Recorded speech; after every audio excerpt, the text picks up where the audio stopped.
Labas visiems. Greitas trumpas įrašas ir einu gerti kavos.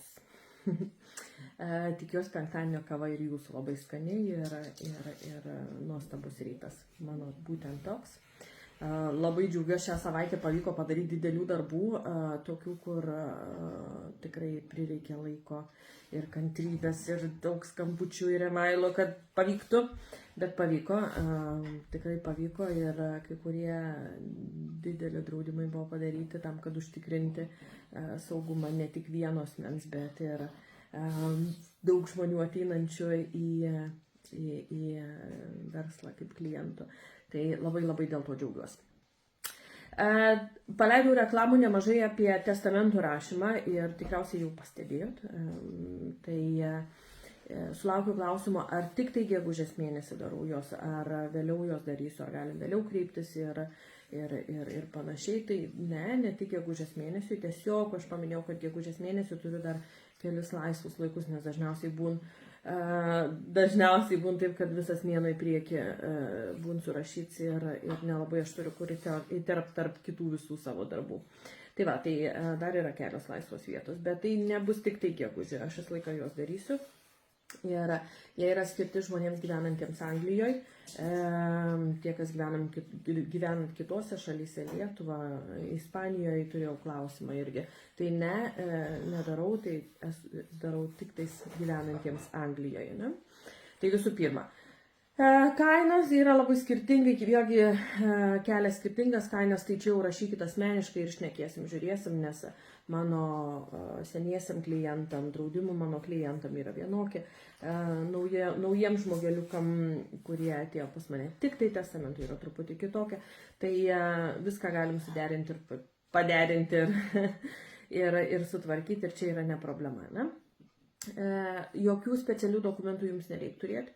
Jums svarbiausia yra žinoti, ką jūs norite testamentą įrašyti, kas bus tie asmenys, kurie bus įrašomi testamentą kaip turto paveldėtojai, kas bus vaikų globėjai.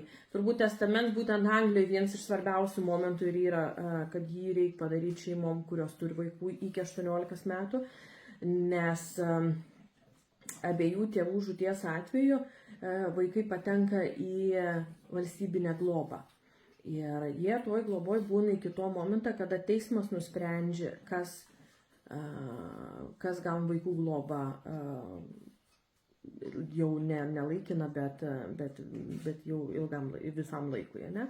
Tai šalia to streso, ką vaikai patiria praradę tėvus, neduoktų svietę tokie dalykai, bet jie dėja nutinka. Ne? Ir prie viso to baisaus išgyvenimą dar prisideda tai, kad jie kažkur yra patalpinti ne su savais, ne su tetom, dėdėm, močiutėm ar artimaisiais, ne?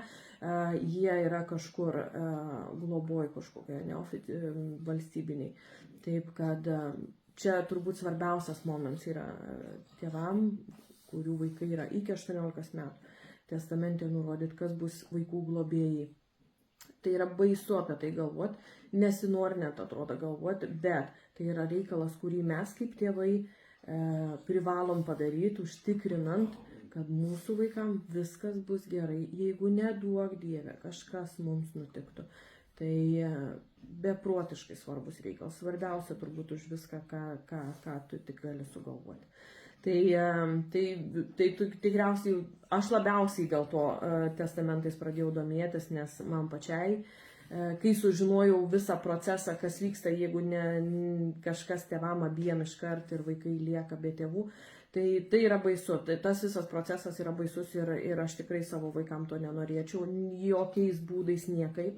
Todėl testamentų iš karto aš pasirūpinau ir pagalvojom, kam ir kaip, ir surašėm, patvarkėm visą tą reikalą.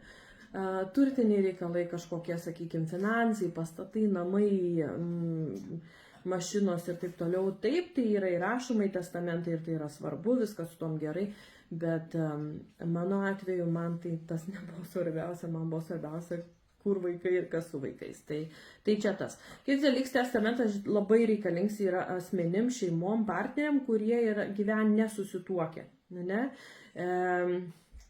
Eilę metų jau gyvena taip ir jiems taip įprasta, jiems taip gerai ir super ir aš tuo labai džiaugiuosi, bet mirties atveju viens kitam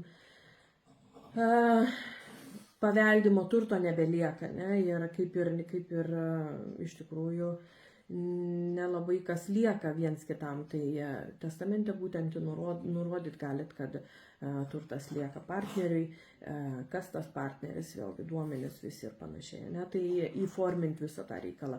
Jeigu jūs esat nesusituokę, tai kad turtas, užgyventas turtas, kažkokie, sakykime, dideli pirkiniai, santaupos ir panašiai, kad jie būtų įrašyti testamentą, taip saugiau, taip geriau. Ir taip daugiau toks užtikrintum's partnerio atžvilgiu, ne?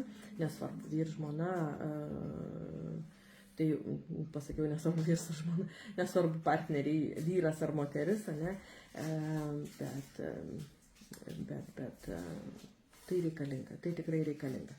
Tai va, tai dėl testamentų kreipkitės, tos informacijos jos yra daugiau, tai su kiekvienu visą laiką šnekam atskirai, nes mes visi labai skirtingi, turi mažiau, daugiau turto, yra verslai, yra kažkokios komplikuotos situacijos arba labai paprastos, tai visą laiką reikia kalbėtis ir žiūrėti, ką mes, kur mes ir dėl ko mes, ne?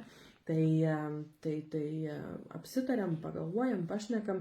Dažniausiai testamentų surašyme viskas nepavyks per pirmą kartą, nes tos informacijos nemažai, ką mes apšnekam, tada leidžiu surinkti tam tikrą laikotarpį visą informaciją, kurios reikia, gimimo datas ir panašiai adresai ir taip toliau, ne?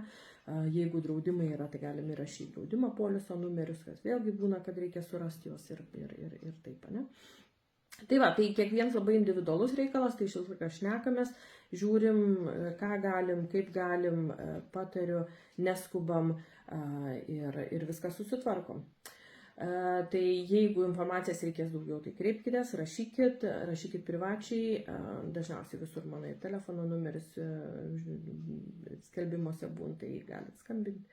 Jeigu kartais neatsiliepsiu, tai stengiuosi perskambinti, bet jeigu to nepadariau, tai skambinkit dar kartą, nes labai dažnai iš tikrųjų praleidžiu nemažą dalį skambučių ir atrodo jau visus praskambinau ir vis tiek kažką praleidau.